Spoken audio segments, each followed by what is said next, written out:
জন্য 18 কোটি বাংলাদেশির রক্ত দিতে আমরা রাজি আছি। দেশব্যাপী সবাইকে বারবার করে দেখাতে চাই, এই দেশে আর কিছু থাকুক আর না থাকুক, আমাদের মধ্যে জাতীয়তাবাদ চেতনার এবং ঐক্যের কোন কমতি নাই, কোন কমতি থাকবে না। আমাদের দেশের পতাকাকে নিয়ে বিদেশের মাটিতে যখন অবমাননা করা হয়, তখন সেইটার বিরুদ্ধে আমাদের দাঁড়ানো আমাদের নৈতিক দায়িত্ব।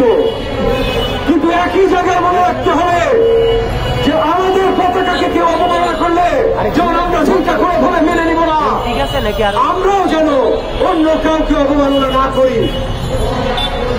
আমরা সবাইকে বন্ধুত্ব দেখাবো, সবাইকে সম্মান দেখাবো এবং আমরা চাইব সবাই যেন আমাদের সম্মান দেখায়।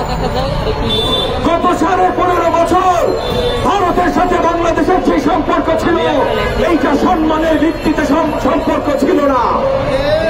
15.5 বছর ভারতীয় সরকার বাংলাদেশকে দেশ হিসাবে, আমাদের জনগণকে জাতি হিসাবে এবং আমাদের রাজনীতিবিদ হিসাবে কোন ধরনের সম্মান করে নাই। কিন্তু মনে রাখতে হবে যে এখানে শুধু ভারতের একার দোষ না, হাসিনা সরকার যেটা দাঁড়া করিয়েছিল, তারা ভারতের হাতে এই ধরনের শক্তি তুলে দিয়েছিল। হাসিনা সরকারকে যখন আমরা টেনে নামিয়েছি, তখন ভারতের এই সম্পর্ক আর কোনদিন বাস্তবায়ন হবে না ইনশাআল্লাহ। তো ভারত এখন বোধহয় বুঝতে শুরু করেছে। 2 দিন আগে ভারতীয় ফরেন সেক্রেটারি বাংলাদেশের মাটি থেকে ঘুরে গেছেন। এই ডিপ্লোম্যাটিক যে মিশন থেকে উনি ঘুরে গেছেন, এখানে যে বার্তা দিয়ে গেছেন এবং এখান থেকে ফিরে যে তার দেশের পার্লামেন্টে যে বার্তা দিয়েছেন, তাতে আমরা ছোট্ট হলেও একটি ইঙ্গিত পাই যে ভারত বাংলাদেশের সম্পর্ক এখন নতুন একটা ধারায় প্রবাহিত হওয়া শুরু করবে। আমরা এইটাই দেখতে চেয়েছিলাম। গত 15.5 বছর ভারত কতটা অসম্মান আমাদেরকে করেছে, ভারতীয় গণমাধ্যম গত 4 মাস আমাদের বিরুদ্ধে কতটা মিথ্যাচার করেছে, সেইটার প্রতিশোধ নেওয়ার তার প্রয়োজন আমাদের নাই। আমাদের যেটা প্রয়োজন সেটা হল প্রতিরোধ করবা।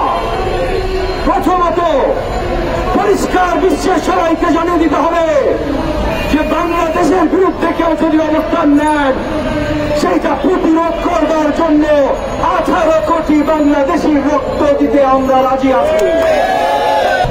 কাউকে এই দেশের সভরেন্টি নিয়ে প্রশ্ন তুলতে আমরা দিব না।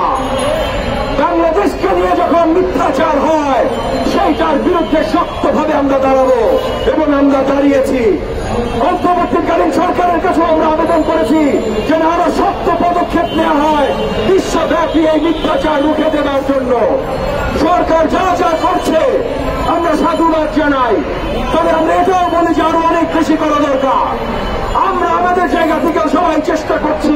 আজকে উপস্থিত আমার গণমাধ্যমের অনেক ভাই বোনেরা আছেন, আপনাদের কাছে আমি আকুল আবেদন জানাচ্ছি, আপনারা আপনাদের জায়গা থেকে আমাদের দেশের সঠিক চিত্রটা বিশ্বব্যাপী তুলে ধরার জন্য কাজ করেন প্লিজ।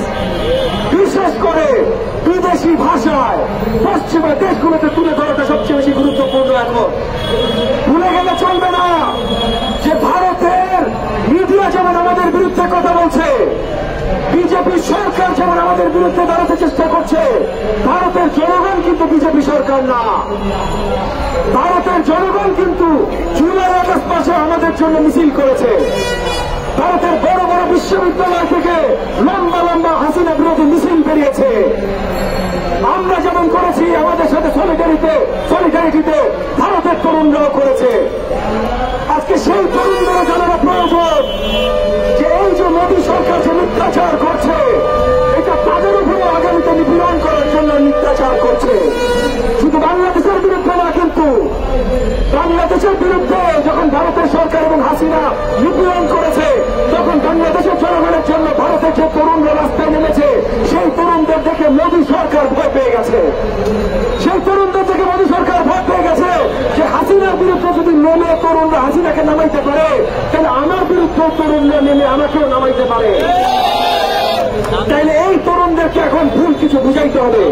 তো সেই তরুণদের আমাদের একটা দায়িত্ব আছে ভারতের তরুণদের কাছে সত্য পৌঁছে দেয়া এবং আমাদের সবার ঐক্যবদ্ধভাবে কাজ করা। আমরা ভারতের বিরুদ্ধে না, ভারতের সরকারের এই পলিসির বিরুদ্ধে।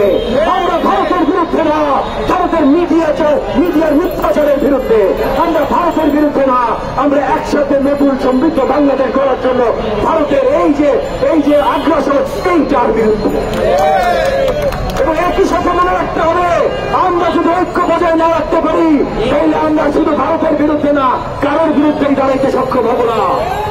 এবং ঐক্যের জন্য আমি আজকে আপনাদের মাধ্যমে আমি অন্তর্বর্তীকালীন সরকারের কাছে একটা আহ্বান জানাচ্ছি, আপনারা বারবার অনৈক্যর কথা বলবেন না।